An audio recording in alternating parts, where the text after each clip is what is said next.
Pessoal, eu pensei que numa novidade, sabe, trazer aqui pro canal. Eu quero criar uma série de resumos de alguns livros. Esse aqui é um teste, eu não sei se isso aqui realmente vai engatar. Pode ser que não engate, pode ser que engate, vai depender também de vocês, se vocês gostarem ou não. Mas eu comecei a ler esse livro aqui ontem, Super Intestino, desse cara chamado William Davis. Ele é um cardiologista, parece que ele entende muito dessa questão intestinal e eu tô também recentemente lendo muitos livros. Antigamente eu lia mais, estudava mais por artigos científicos que, querendo ou não, aquela linguagem mais técnica é dali que a gente extrai, como é que eu posso te falar, é a raiz mesmo da ciência, né? É das novas descobertas e tudo mais. Porém, eu tô começando a ler livros e eu pensei, velho, enquanto eu tô lendo e eu tô aprendendo algumas coisas, porque algumas coisas aqui eu já sei, outras são novidades, outras eu já sei, mas o autor ele organiza melhor a ideia. Então, enquanto eu vou lendo, eu pensei, cara, eu vou fazer uma série de resumo, capítulo a capítulo, tá? Então, eu tô pensando em fazer isso. Tô pensando não, né? Eu vou começar a fazer isso aqui nessa aula aqui. Eu ia até fazer uma live, mas eu não fiz porque eu não sei abrir aqui ainda a live, tá bom? Então, o que é que vai acontecer, pessoal? Eu quero, à medida que eu for lendo, eu vou trazendo aqui algumas coisas que eu vejo que tem valor, sabe? Valor pra você, tá bom? Isso vai ajudar tanto a mim a consolidar cada vez mais o meu conhecimento, me forçar a ler o livro cada vez mais sério, e a vocês, que vocês vão estar recebendo conteúdo aqui de primeira mão, né? Com a maior qualidade possível. Enfim, eu acredito, né? Pode ser que eu esteja errado, pode ser que não seja o conteúdo bom. Mas entendeu aí? Então, o que é que vocês acham? Topam? Vamos começar. Hoje vai ser o capítulo um. Quero trazer aqui para vocês, ó, são 7 pontos, tá bom? 7 pontos, mas vamos aqui falar inicialmente sobre o livro. Esse livro aqui, Super Intestino, ele é, vamos começar, tá, agora. Ele é dividido aqui, ó, aqui você não vai conseguir ver, mas ele é dividido em 4 partes, tá? Onde tem a introdução, aí depois vem as 4 partes. Parte um, melancolia intestinal. O que é que eu percebi já fazendo aqui uma análise bem por cima? Né, que eu tô no capítulo 3 já. Então, a parte um são 5 capítulos, por exemplo. Aqui eu percebo que ele está falando mais sobre a teoria, sobre algumas coisas do intestino, sobre microbiota intestinal, enfim. Na parte 2 ele chama de Frank Barriga e seus amigos. Aqui é fazendo uma alusão a Frankenstein, né? Aquela historinha do Frankenstein com a barriga.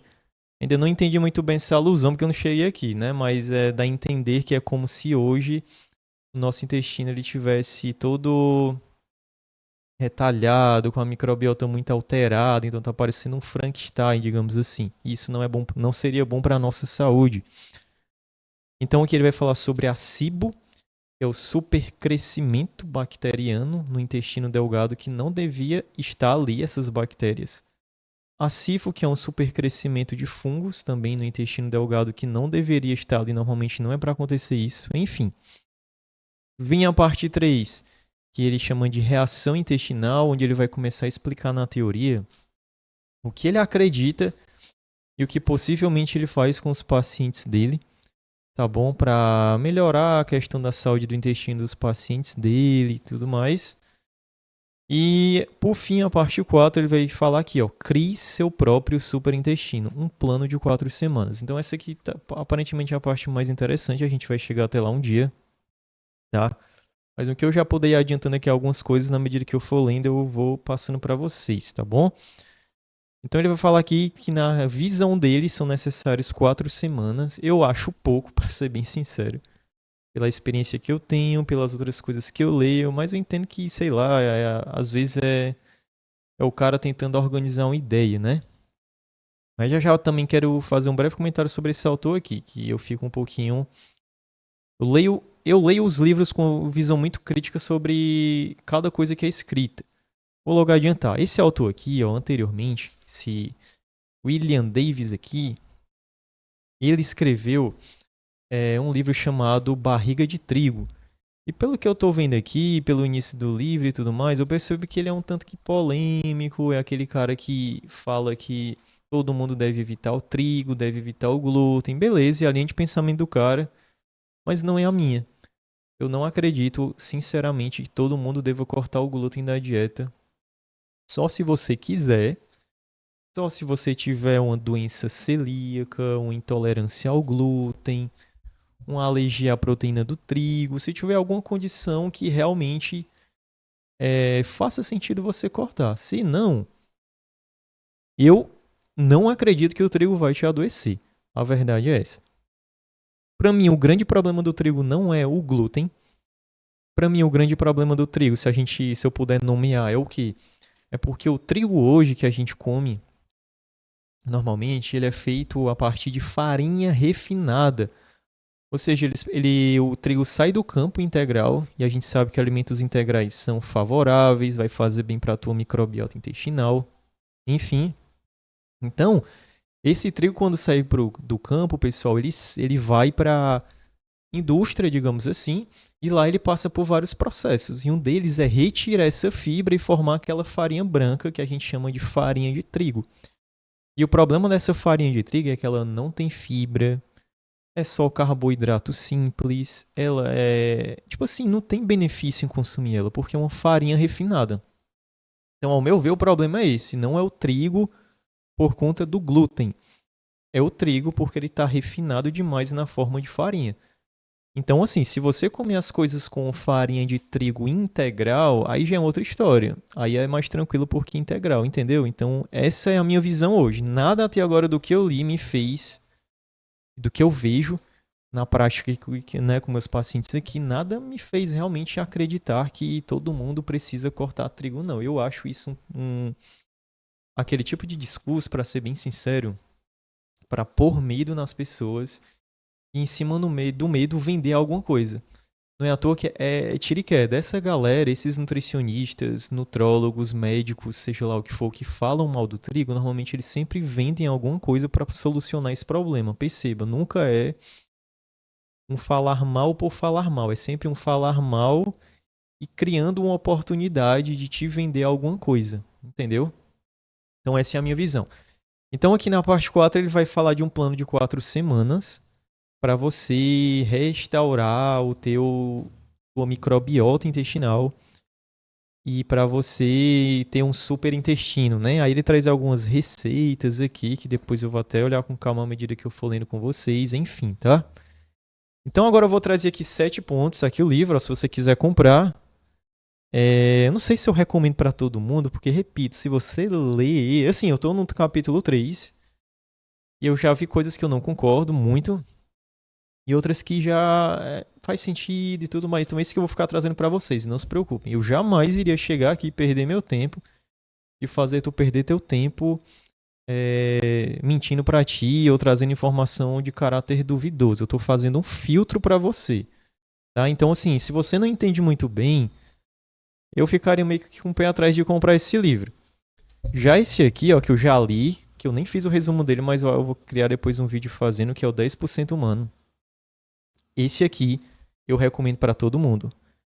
Seja você profissional da saúde, seja você não profissional, uma pessoa que tem algum problema intestinal e está querendo aprender mais sobre isso, tá bom?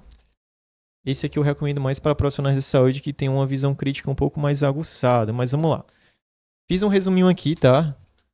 Eu não tenho uma super memória, então eu vou pegar esse resuminho aqui e vou trazendo algumas coisinhas para vocês. Então vamos lá, são 7 pontos aqui, tá? Principais. Deixa eu me agitar aqui, deixa eu beber aqui um gole de água. Pode ser que eu quero deixar esse vídeo aqui, pessoal, o mais natural possível, como se fosse uma live mesmo, sabe? Para que você vá escutando, lavando uma louça dentro de um carro, ou estudando mesmo. Então eu quero deixar natural isso aqui. Eu sou um ser humano como você, eu não vou fazer edições perfeitas aqui.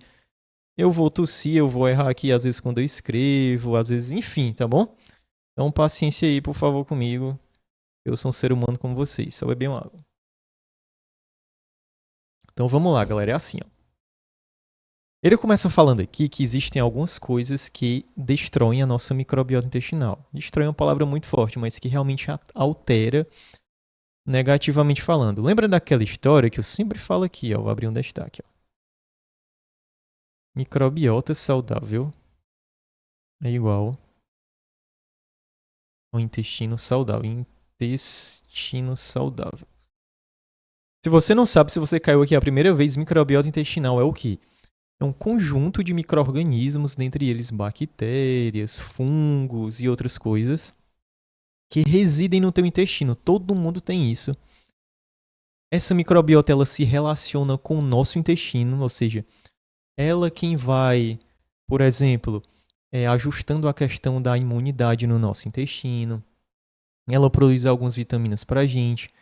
Ela ajuda a gente no processo de digestão de alguns nutrientes. Então, assim, microbiota intestinal é um negócio normal que todo mundo tem, que faz bem para o intestino quando está em equilíbrio, tá certo? Então, três coisas aqui ele chama, né, destroem a nossa microbiota, ou seja, tiram ela desse estado de equilíbrio. Então, quando essa microbiota perde o equilíbrio, tá? O que seria esse equilíbrio aqui? Imagina que, né, só no cólon tem 100 trilhões de micro-organismos, no cólon intestinal, que é aquela última parte do intestino. Deve haver um equilíbrio de espécies boas, elas devem, né, a gente sabe que existem vários tipos de bactérias. E quanto mais você tem espécies boas de bactérias em números e em diversidade, parece que isso deixa teu intestino mais saudável. Então, as coisas que ele vai citar agora que eu vou dizer para ti, eles retiram esse estado de equilíbrio, ou seja, pegam essas bactérias boas e diminuem o seu número quantitativamente e diminui a sua diversidade. E quando isso acontece, a gente chama isso de disbiose, tá? Ou seja, é o desequilíbrio da microbiota intestinal. E essa disbiose, ela é responsável, a gente está entendendo isso cada vez mais, por desencadear várias doenças intestinais. Então a gente tem o Crohn, a gente tem a retocolite ulcerativa, a gente tem a síndrome do intestino irritável, a gente tem as diverticulites, né? Então, a gente também tem o câncer de colo retal. Então, são muitas doenças que acabam acontecendo por conta dessa perda do equilíbrio natural da microbiota e leva a um processo de disbiose. E quais são essas três coisas principais, vou chamar assim, que não é só isso, né? É comer muita comida ultra processada e junk food. Acredito que isso aqui não é novidade para ninguém, né? Quanto mais tem muitos trabalhos mostrando que quanto mais você come esse tipo de comida ultraprocessada e junk food, o que é junk food? Seriam mais comidas parecidas com fast food, tipo sorvete, pizza, sanduíche demais, né? Normalmente sempre de linhas de fast food, batata frita, imersa em óleo. Esse tipo de alimento aqui, pessoal, ele é simplesmente rico em sal, gordura e açúcar, né? O açúcar que entenda como carboidrato. E essas três coisas, especialmente a gordura e o açúcar, são dois nutrientes que pioram muito a nossa microbiota intestinal. É como se gordura e açúcar fossem meio que selecionando negativamente espécies ruins de bactérias. Então, quanto mais pizza com refrigerante você vai comendo, quanto mais alimento ultraprocessado, que são esses ensacados, embalados no supermercado, é como se a gente fosse matando as bactérias boas e alimentando apenas as bactérias ruins. Eu não sei se tu sabe, mas o que você come, além de te alimentar, também alimenta as bactérias, né, a nossa microbiota intestinal. Então, açúcar e gordura, eu vou até anotar aqui como subtópico. Açúcar e gordura são dois nutrientes, são duas coisas, né? A gente chama de nutrientes porque realmente não deixa de ser um nutriente, mesmo que não seja nutritivo, mas são dois tipos de nutrientes. Então, açúcar e gordura é como se eles alimentassem apenas as bactérias ruins, fazem elas crescerem, prosperarem, e elas crescendo, elas vão meio que matar as bactérias boas, digamos assim, para você entender melhor. E isso causa a disbiose. Então, quanto mais comida ultraprocessada e mais junk food, pior vai ser a tua microbiota intestinal. O outro ponto 2 aqui é menos real food. Falando aqui em inglês, né? Querendo ser chique. Vou colocar aqui também o junk food em itálico, tá bom? O que é real food? Comida de verdade. Opa, espera aí que eu... Pronto, voltou. Vou tirar aqui o itálico. Isso aqui é comida de verdade. Ainda tá em itálico aqui. Então, quanto menos a gente come essa comida de verdade, o que é comida de verdade, pessoal? Cara, é muito simples.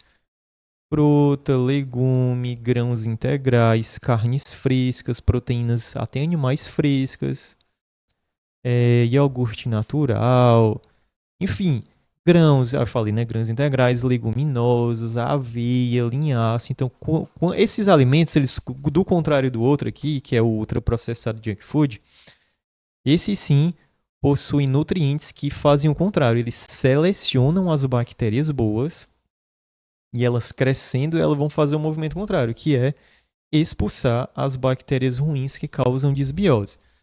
Por quê? Porque esse tipo de alimento aqui, ele é rico especialmente em fibras.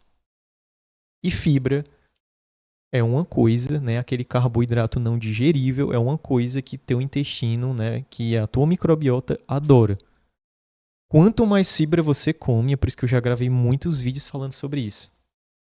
Quanto mais fibra você come, pessoal, mais teu intestino, né, mais essa microbiota intestinal vai ficando cada vez mais boa.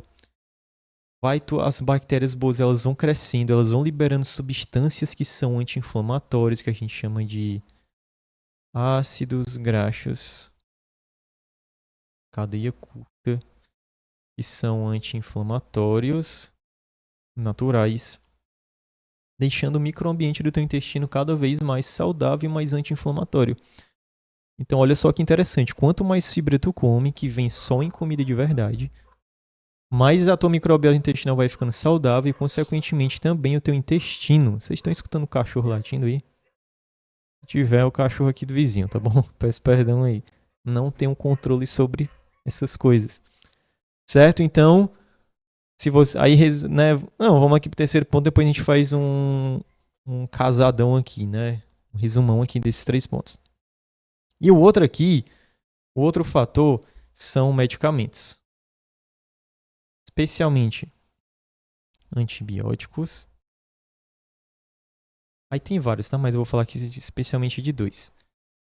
E os inibidores da bomba de prótons. É o que, Ítalo?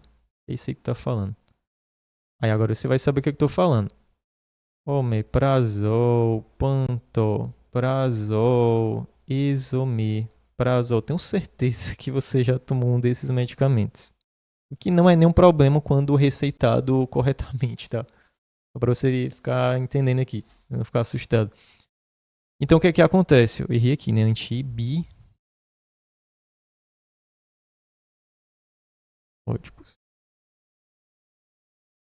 Então o que é que acontece aqui, pessoal?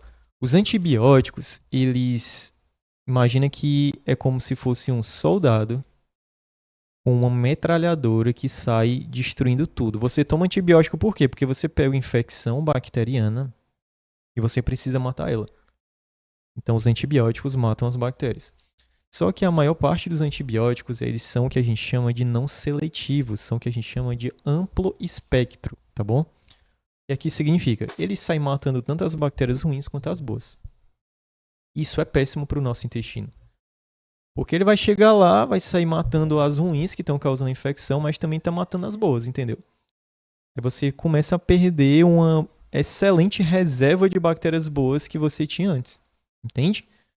Então é por isso, no caso do antibiótico, e no caso dos inibidores da bomba de próton, o que é que esse medicamento faz? Normalmente você toma isso aqui quando está com gastrite, normalmente. Ou esofagite, né, que é aquela... os sintomas da gastrite levam à lesão no esôfago, você sente aquele conteúdo ácido, aquela regurgitação, né? Então o que é que acontece? Esses medicamentos, eles são úteis com certeza quando bem prescritos. Eles têm que ter um tempo limitado de prescrição, tá bom, pessoal? Ou seja, você tem que tomar ele por um tempo e acabou o tratamento e não toma mais. Mas o que é que acontece? O que é que eles fazem? Eles reduzem o ácido gástrico. Você produz ácido gástrico no seu estômago, se você não sabe, que com certeza você deve saber. E esse ácido. Eu falei ácido graxo, foi? Não, ácido clorídrico, foi isso? Eu falei ácido gástrico. Ácido gástrico, perdão. Vou chamar de ácido clorídrico, tá bom? Desculpa o gaguejar aí. Sou ser humano como vocês, falei, né? Mas enfim. Então esse ácido clorídrico ou gástrico, tá bom? Agora acertei. Ele serve tanto para digerir alimento, mas ele é um importante mecanismo de matar bactérias que você entra na tua boca. Imagina que tu faz 5 refeições por dia, normalmente, essa é a média das pessoas. 3 a 5 refeições. Imagina esse copo de água. Eu tô bebendo não aqui só água. Inclusive acabou. Quando eu bebo essa água aqui, eu tô bebendo junto com ela vários micro-organismos. Várias bactérias, fungos, que é tudo microscópico aqui, entendeu? Só que quando ele desce e cai no meu estômago, esse ácido gástrico, ele destrói boa parte dessas bactérias, impedindo que elas entrem no meu intestino. Ou seja, é um mecanismo de defesa, tá bom? Então, o que é que acontece se você tomar omeprazol, pantoprazol e esomeprazol de forma descontrolada? O que é que vai acontecer? Você constantemente está fazendo com que seu estômago perca esse mecanismo de defesa, porque você vai estar produzindo menos ácido gástrico, tá bom? E menos ácido gástrico por muito tempo, as bactérias vão sobrevivendo, vão cair no teu intestino e vão começando a crescer, o que não era para estar acontecendo, entendeu? Então isso aqui, por exemplo, ajuda, nessas bactérias vão entrando, isso vai causando a disbiose, isso vai causando o acibo, que é o supercrescimento bacteriano no intestino delgado, entendeu? Agora imagine um indivíduo que faz essas 3 coisas. Ele come muita comida processada e muito junk food. Ele mal come comida de verdade, raramente, ou come muito pouco. E ele ainda toma aqui muitas vezes no ano, ele toma antibiótico, né, às vezes sem receita, inclusive. Ele toma muito omeprazol, porque ele nunca tratou a causa da gastrite dele, né, a origem. E ele fica sentindo sintomas, o que é bem comum. É por isso que, velho, quase todo mundo que faz isso aqui. Aqui da área da saúde. Já fiz isso aqui também, para aliviar, né, não que eu tenha um gastrite, mas sim para aliviar certa sensação de queimação, entendeu? Então, quem fica fazendo isso com frequência, essas 3 coisas, eu vou abrir aqui um outro destaque. Quem faz essas 3 coisas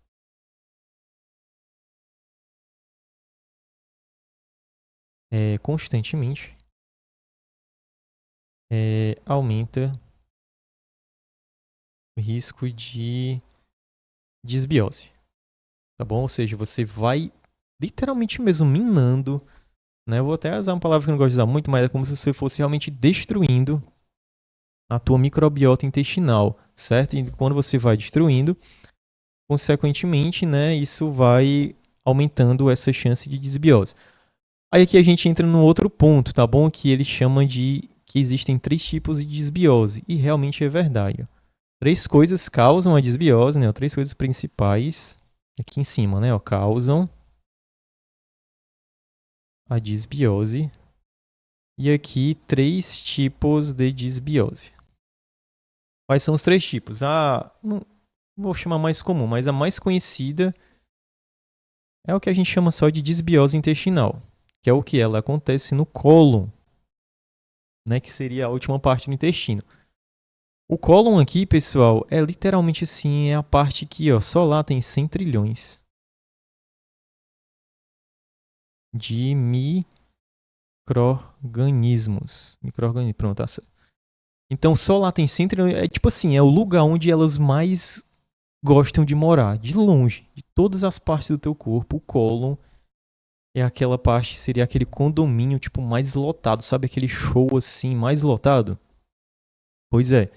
Então seria o cólon, tá bom?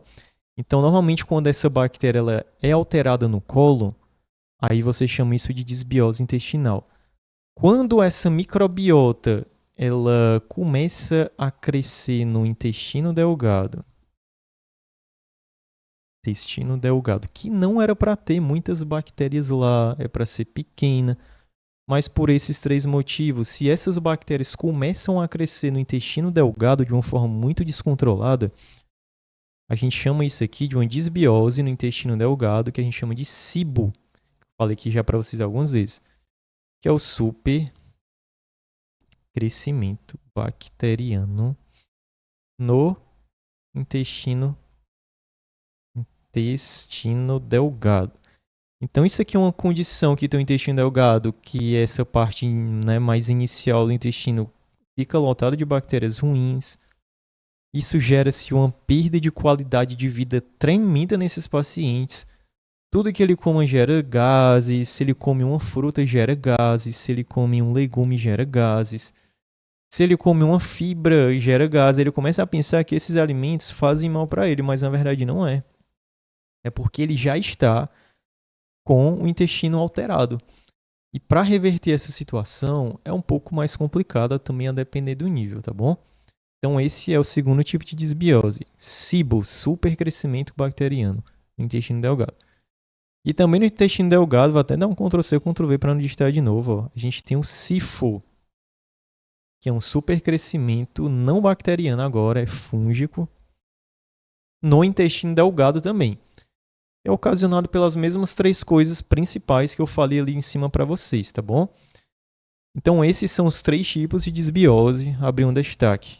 Ele traz alguns dados bem interessantes e, cara, isso é mais comum do que imaginamos, porém não é tão falado. Ou se é de uma forma muito sensacionalista. Que são palavras minhas, tá? Não é do autor. Então, assim, pessoal, é mais comum do que a gente imagina. Muitas pessoas, ele traz dados de 50% das pessoas até 85%. E assim, eu acredito realmente que todo mundo hoje tem algum grau de desbiose, seja intestinal, ou ele tem SIBO ou SIFO. A SIFO, que é o supercrescimento fúngico, ele é menos comum, tá bom? Do que a SIBO. Mas realmente, porque assim, velho, tá quase todo mundo dentro disso aqui, entendeu? Verdade é essa. Só isso aqui explica. Tá quase todo mundo comendo muito ultraprocessado ou junk food, comendo menos comida de verdade, tá bom? E tomando antibiótico inibidores das bombas de prótons, né? Tem outros, mas tá todo mundo pelo menos aqui, se não fazendo os três, tá fazendo alguma coisa, entendeu? Então é por isso que quase todo mundo realmente tem algum nível e eu já realmente vejo, sabe, atendendo em consultório, e cada vez mais as pessoas estão relatando problemas relacionados a má digestão, formação de gases excessivas, às vezes sem um diagnóstico. Hoje a gente tem diagnóstico, ó, esse SIBO e esse SIFO aqui. Hoje a gente tem o que a gente chama de teste respiratório, onde a gente não, né? O gastro.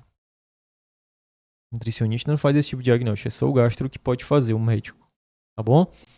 Então a gente tem esse teste respiratório que hoje em dia que ajuda nesse processo de diagnóstico, tá certo? Então é só para vocês entenderem que existem esses três tipos de desbiose intestinal. Aí depois ele vem falar um pouquinho sobre o intestino, só por curiosidade mesmo, eu acho isso aqui, eu acho bem legal isso. Nosso intestino, pessoal, intestino, mano, ele tem cerca de, ele é dividido em dois, tá bom? A gente tem para você entender a questão dessas localizações que eu tô te falando, do cibo, não sei o que, para não ficar muito confuso. A gente tem o intestino delgado, que ele é mais responsável por absorção, digestão e etc. E a gente tem o intestino grosso, que ele é mais responsável por ter a maior parte da microbiota. A maior parte da água que a gente bebe é bem absorvido lá. Lá a gente também tem um tanto que a absorção de alguns nutrientes, mas enfim. Então o intestino humano, ele ao todo, ele tem mais ou menos 9 metros de comprimento. sendo que o intestino delgado tem entre 6 a 7 metros, certo? E o intestino delgado aqui, ele é formado por 3 partes. A gente tem o duodeno, que é a menor parte, certo? Deixa eu descer mais aqui. A gente tem o jejuno, tá bom? Esse jejuno aqui, ele é como se fosse a parte do meio do intestino delgado. E a gente tem o ilho intestinal, que seria a última parte, já fazendo ali uma ligação com o intestino grosso. Então, a cibo e a sifo acontecem aqui, ó. Cibo e sifo acontece aqui, ó, no intestino delgado, só para você entender. Ou no duodeno, ou no jejum, ou no ilho, certo? O ilho aqui, só para uma curiosidade, é aquela parte que inflama no Crohn. Ou seja, pessoas que têm doença de Crohn frequentemente vão ter, né, uma inflamação nessa área aqui do ilho intestinal, que é uma área muito importante, onde a gente absorve algumas vitaminas de forma mais específica. A vitamina B12, por exemplo, a gente absorve nessa área, entendeu? Então, é por isso que o paciente com Crohn, por exemplo, ele tem uma... Muitas vezes, especialmente na crise, ele tem uma quantidade de B12 muito baixa, precisando muitas vezes realmente recorrer à suplementação. O duodeno é a menor parte, ele é onde acontece o início dos processos digestivos do nosso intestino, o jejum aqui a gente absorve muita coisa, enfim, só para você saber, tá certo? Já o intestino grosso é onde acontece a disbiose clássica, que é essa que acomete a maior parte das pessoas, mais até do que cibo e sifo. Ele tem 1,5 metros de comprimento, né? E o que é que compõe o intestino grosso? A gente tem o seco, e aí eu vou falar uma historinha interessante sobre isso. A gente tem um cólon, também são 3 partes. E a gente tem um reto, certo? Seria o ânus onde realmente saem as evacuações, responsável por esse controle de saída de evacuações, tá certo? Aí vamos começar de um por um aqui. O cólon, ele fica ali ligado com um anexo que a gente chama de apêndice. Com certeza você já ouviu falar no apêndice, né? Então o pessoal brinca que o apêndice ele só serve para dar apendicite, né? É aquela inflamaçãozinha lá que o cara precisa ir para um médico, fazer cirurgia. Mas, cara, olha só que interessante. Antigamente a galera achava que o apêndice era meio que vou chamar de um anexo ou de um órgão. Não, porque não é bem um órgão, sabe? É uma região. É uma região inútil mesmo, que só servia para dar apendicite. Mas hoje a gente entende que o apêndice ele é uma espécie de reserva de emergência. Ou seja, o apêndice, pessoal, ele é como se fosse um banco onde a gente guarda as nossas melhores bactérias saudáveis. Aí quando o nosso intestino sofre com alguma coisa, você faz lá você toma antibiótico, uma grande dose você precisa tomar para tratar algum problema de saúde. Aí quando você toma esses antibióticos, eles saem destruindo tudo, né? Todas as bactérias, tanto as boas quanto as ruins, eu expliquei isso para vocês. As bactérias boas, elas saem desse apêndice e eles são transferidos para recolonizar o intestino. Olha só que coisa bonita, né? Então é como se fosse uma reserva de emergência. Então hoje a medicina compreende que você só retira o apêndice mesmo em uma situação que é realmente necessária. Porque antigamente o que acontecia? O paciente precisava fazer uma cirurgia nada a ver e o médico meio que como um bônus falava, pelo menos isso é muito bem descrito no livro aqui do 10% Humano. Aqui. Eu mostrei pra vocês. 10% Humano, da Alana Cullen. E os médicos meio que, já que a gente vai fazer a cirurgia aqui, vamos dar um bônus e retirar também teu apêndice. Só que a gente hoje entende que ele é um lugar extremamente especial, né? Uma região muito especial, que é como se fosse o nosso banco, né? Digamos assim. O cólon aqui, pessoal, ele é dividido também em 4 partes, tá bom? Aí a gente tem o cólon ascendente, cólon transverso, que é o meio, aí tem um cólon descendente, que é a parte que baixa, e o sigmoide.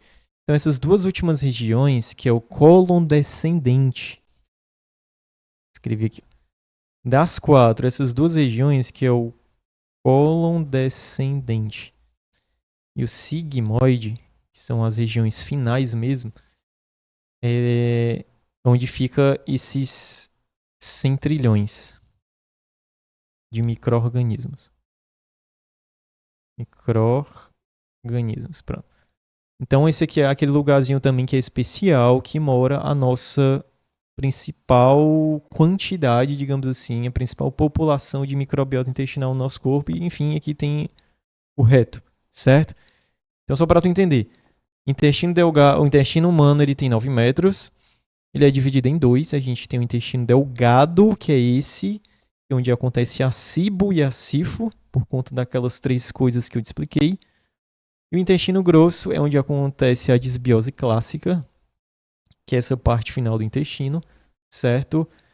E, enfim, que é onde tem a maior parte da nossa bactéria, né. Outro ponto aqui, só fazendo um adendo, ele é bem interessante esse dado aqui, ele fala que o câncer coloretal, vou chamar de CA coloretal. O cólon retal, pessoal, antigamente era um tipo de câncer que afligia só idosos, sabe?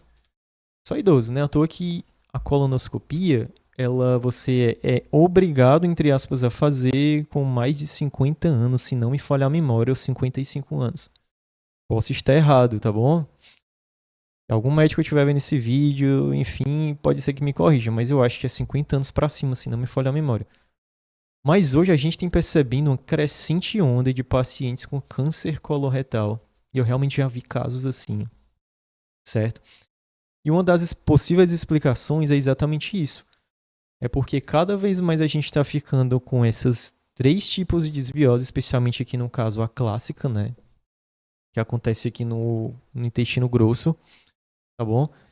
E essa microbiota alterada é como se algumas espécies elas estimulassem esse crescimento, digamos assim, descontrolado de células cancerígenas, né? É como se elas ativassem através de sinais esse fenômeno, e isso vai favorecendo cada vez mais esse processo de câncer coloretal que tem atingido pessoas com antes 60, 70 anos, hoje 30, 40, 50 anos, cada vez mais comum, certo? Então olha só, imagina um jovem de 30 anos, ou ainda chama esse cara de jovem, tá certo? Então, o cara já tem um câncer coloretal, entendeu? E por fim aqui, o último tópico, eu quero que você entenda o que? Como a microbiota alterada, ela prejudica além do intestino. Isso aqui é bem interessante. Uma pergunta, tá? Como a microbiota intestinal alterada prejudica além do intestino? Porque assim, o que acontece? Já é ruim, né? Você ter o intestino alterado por conta dessa microbiota disbiótica doente, certo? Agora imagina se isso afeta outras regiões do nosso corpo, né? Outras regiões, sei lá, nosso cérebro, o nosso fígado, outros tecidos, entendeu? E infelizmente parece que isso acontece, existe um mecanismo que a gente chama de endotoxemia metabólica, eu vou te explicar agora de uma forma bem simples, não se preocupa, que favorece esse processo de realmente de criar um estado de inflamação crônica e de baixo grau. Parece que vai pouco a pouco causando prejuízos extraintestinais, ou seja, que começou no intestino, mas isso se estende a criar prejuízos em outros órgãos do nosso corpo. Como é que acontece? Você tem a disbiose intestinal, começa assim, as bactérias vão alterando. Muitas dessas bactérias ruins, a gente chama elas de bactérias gram-negativas, tá bom? Imagine isso como espécies de bactérias ruins que são bem comuns no estado de disbiose. Essas bactérias ruins, pessoal, elas produzem uma substânciazinha e vão soltando essa substância dentro do nosso intestino. A gente chama ela de LPS. Nome técnico, lipopolissacarídeo. Não precisa decorar. Só lembra que é esse negócio chamado de LPS. E o que é que esse LPS faz? Ele ativa respostas inflamatórias. É por isso que a disbiose, ela é como se fosse um gatilho para inflamação no intestino, certo? Então, olha só, a microbiota alterada disbiótica está lá produzindo esse LPS que vai gerando inflamações intestinais, porque esse LPS ativa respostas de inflamação. O que é que acontece? Eu vou partir aqui para 1.2 aqui. É só para entender que isso aqui acontece no intestino. Vou botar até aqui o intestino, vou até dividir assim. Agora eu vou botar assim, corpo. O resto do corpo. Vou ficar mais resto do corpo. Então o que é que acontece? Esse LPS, muitas vezes, ele é como se fosse, entre aspas, absorvido pelo intestino. Então, ele está lá, em excesso no intestino, e ele atravessa, escrever só barreira intestinal. O que a gente chama de barreira intestinal. Tá bom? O que é essa barreira intestinal, pessoal? Todo mundo tem como se fosse uma espécie de uma proteção natural. A natureza é bela, né? Deus pensou em tudo. Todo mundo tem uma espécie de barreira natural que é como se ela selecionasse. Ó, isso aqui é absorvido, isso aqui não é. Por quê? Porque isso aqui não é para passar. Porque isso aqui passar para o sangue, porque absorção é o quê? É transferir coisas do intestino para dentro do sangue. Isso é absorção, tá bom? Então o nosso intestino ele é inteligente, ele sabe, ó, isso aqui pode passar para o sangue, isso aqui não pode. O LPS é um negócio que não pode. E você vai entender já já. Porque se ele ativa gatilhos de inflamação no intestino, imagina no resto do corpo, entendeu? Então, na disbiose acontece uma coisa que a gente chama de alteração na permeabilidade intestinal, certo? Então, é como se na disbiose, além desse negócio de produzir esse LPS que causa inflamação, é como se a nossa barreira intestinal ela fosse enfraquecendo. Enfraquecendo. E ela vai enfraquecendo e começam a criar literalmente buracos mesmo. Então, esse LPS aproveita esses buracos, essas lacunas, e eles passam para o sangue. Aí, meu amigo, entrou no sangue. Que aqui tem lá no sangue células imunológicas. Então, essas células imunológicas vão perceber que existe um negócio ali que ativa a inflamação, então elas vão começar a ser ativadas, elas vão liberando substâncias que inflamam, mas isso é bem baixinho, tá bom? É por isso que a gente chama de inflamação crônica de baixo grau, porque isso aqui não leva nem a uma febre, não leva a... assim, não causam esses sintomas, especialmente no início e no médio prazo, e tu percebe, é um negócio meio que invisível que tá acontecendo, entendeu? Então vai ativando essa inflamação de baixo grau, e essa inflamação de baixo grau ela já vai lesionando os outros órgãos, cérebro, fígado, porque tudo que é absorvido primeiro passa pelo fígado.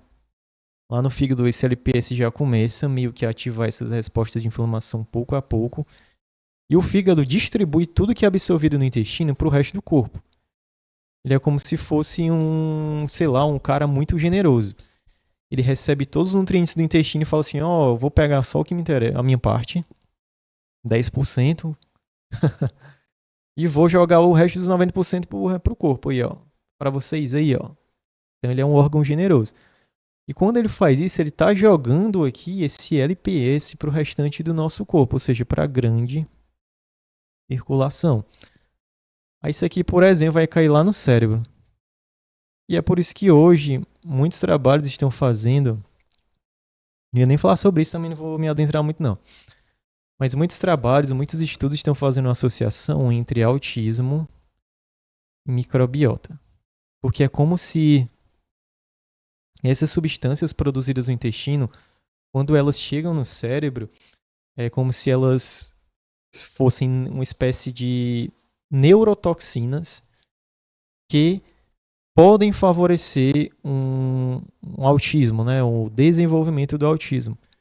Entendeu, pessoal? Por que, que é um negócio assim tão aparentemente inofensivo, mas ao mesmo tempo é muito grave, na verdade.